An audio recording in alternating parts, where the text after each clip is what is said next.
Salut les amis, j'espère que vous allez bien. On est toujours le 31 octobre, vous avez vu là, il y a la pression des frelons asiatiques sur les ruches.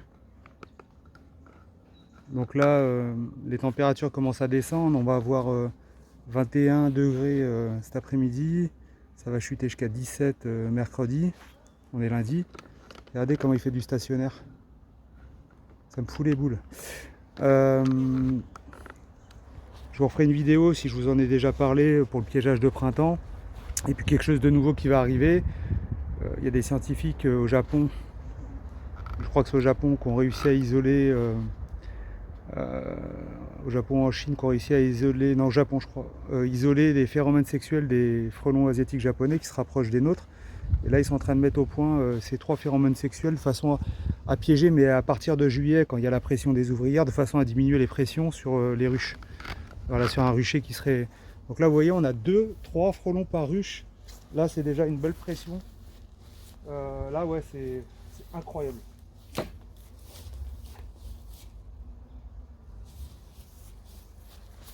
Attendez, je reviens les amis. Ouais les amis, j'ai fait un cut parce que je t'ai cherché la raquette électrique. Ça me fait mal au cœur. Vous voyez là? Vous voyez ce petit bâtard là sur ma raquette? Vous voyez là? Il aille en enfer. J'en peux plus. J'en peux plus. Je vais m'en faire 3-4, après je vous montre ce que j'avais envie de vous montrer. Le piégeage, quelque chose de hyper important. On va lui couper la tête. On va faire pareil. Regardez-moi ça. Celui-là il fera plus chier mes abeilles, je vous le dis moi. Donc concernant les phéromones sexuels, c'est censé reproduire la reine, la gyne, et attirer justement les frelons asiatiques mâles dans le piège. Donc on va voir ce que ça donne, ça devrait sortir début 2023 ou courant 2024, début 2024, à suivre. Donc là je vais vous montrer, pour ceux qui ne connaissent pas, qui débutent l'apiculture, qui vont débuter la saison prochaine, comment visiter une ruche, enfin comment ouvrir une ruche lorsqu'on veut déjà ouvrir une ruche, parce que je ne vais pas la visiter, là je vais juste retirer mon traitement anti-varroa. Voilà, vous allez voir. Allez, c'est parti, go!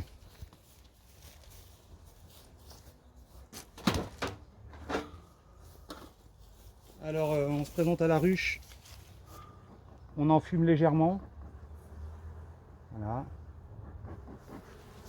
de façon à dire, voilà les filles, on va avoir une action sur la ruche.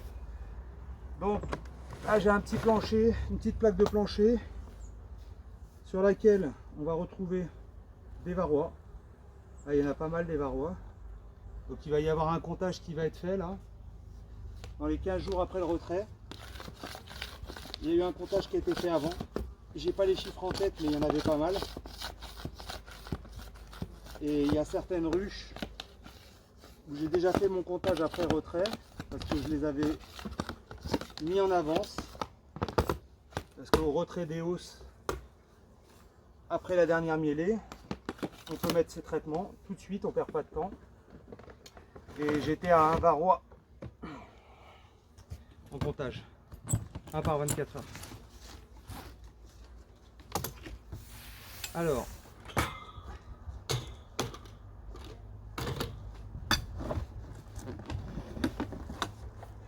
donc d'abord on ouvre. Je regarde toujours, je laisse mes nourrisseurs à l'année. Si j'ai besoin de mettre du candy dans la saison hivernale, je retourne le nourrisseur à l'envers. C'est un nourrisseur en plastique.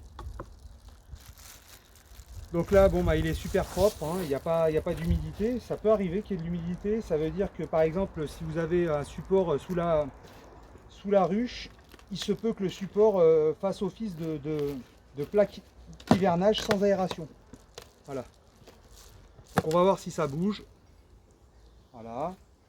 C'était très calme. Celle-là, là, elle est passée en l'air. C'est beau. Belle ruche. Très belle ruche. On regarde rapidement que sur la plaque du nourrisseur, il n'y a pas la reine. Voilà.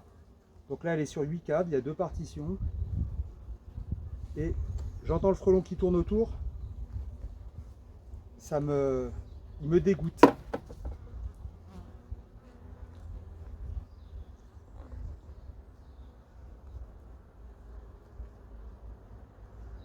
parle du frelon asiatique bien sûr. Frelon européen. Ah, il me fait serrer les dents, je vais lui mettre une tarte. Donc là, j'ai un clou qui tient ma bande à pivard.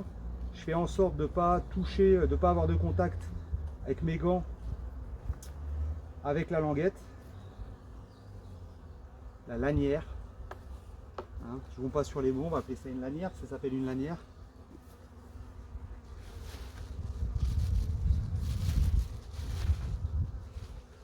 Après, pour le retraitement des lanières, il faut vous rapprocher de vos GDSA. Voilà. Et pour celle-là, c'est tout. Et on ferme gentiment. C'est fini. Donc là, sur la mousse, on a pas mal d'abeilles. Je l'ai eu, je l'ai tapé, mais il est tombé en fait et je ne l'ai pas écrasé. Ah, il me fout la pression. Il m'énerve. Donc voilà une mousse isolante. Et on ferme la ruche. Et on a notre. Alors, tout à l'heure, j'ai pas eu besoin de mettre un coup d'enfumoir pour faire descendre les abeilles ou quoi qu'elles soient excitées. Ah là là là là là, attendez. Je vais me le faire celui-là.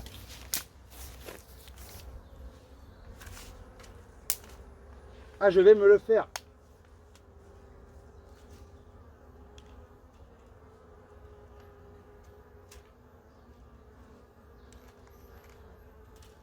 Regardez-moi ça là. Ça y est, hein, je l'ai écrasé. Voilà, ça me fait plaisir aussi. Ils veulent jouer avec mes abeilles. Et ben moi aussi, de temps en temps. Ça fait pas avancer le schmilblick, mais ça fait du bien. Alors on est le 31 octobre 2022. Donc j'ai retiré 2 bandes à pivard, 2 lanières à pivard. Mais si je veux dire bande, je dis bande.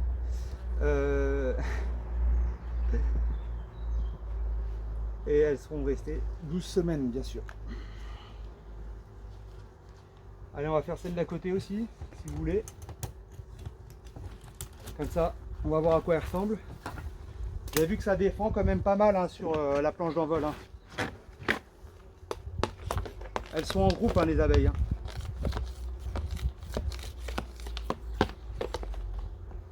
Voilà, j'ai nettoyé le plancher. Tac. Donc pareil, avec l'enfumoir, on avertit les abeilles.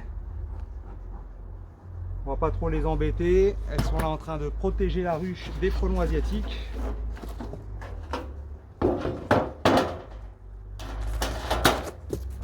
Allez, on soulève la vue.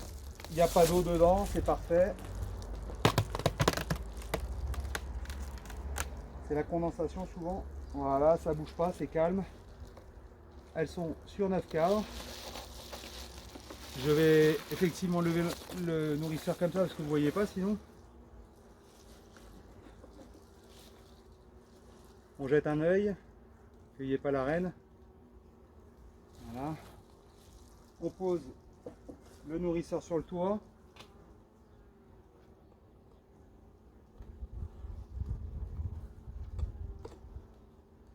Allez, on vient décoller la lanière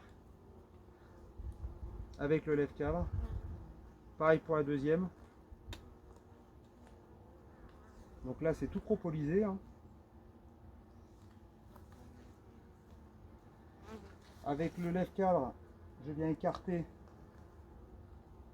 les 2 cadres de façon à ne pas blesser les abeilles quand je relève la lanière. Doucement, je tape la lanière. Je fais toujours attention de la tenir par le clou. Ah bon, mes gants ils vont aller au lavage, hein. Isoler de linge, bien sûr. On va pas faire une machine avec le linge.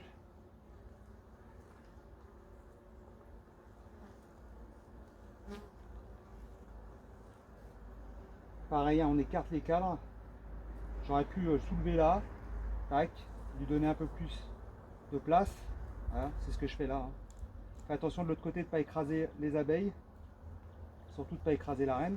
Ça serait quand même dommage d'avoir une ruche orpheline.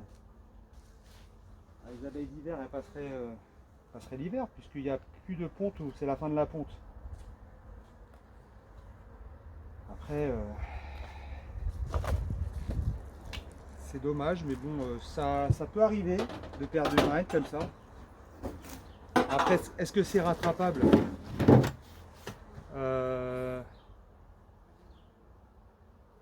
Ça dépend à quel moment ça se passe. Alors,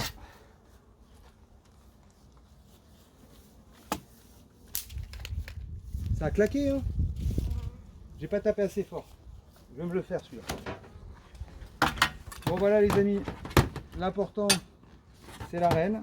Hein, c'est d'avoir une reine en ponte en début de saison. Si on n'a pas de reine en ponte en début de saison, on essaie de voir, donc d'être sûr qu'elle est bien orpheline forcément, et qu'elle n'est pas bourdonneuse. Si les abeilles elles ont commencé à pondre dedans, on voit plusieurs œufs par cellule, c'est foutu. Hein. Je vous le dis, après chacun fait comme il veut, mais c'est pas la peine. La ruche elle sera secouée par exemple. Voilà, vous secouez ça à 5 ou 10 mètres et ça va aller se répartir dans les ruches. De toute façon, on va pas trop récupérer l'abeille pondeuse. Voilà. Allez, je vous dis à bientôt. Salut.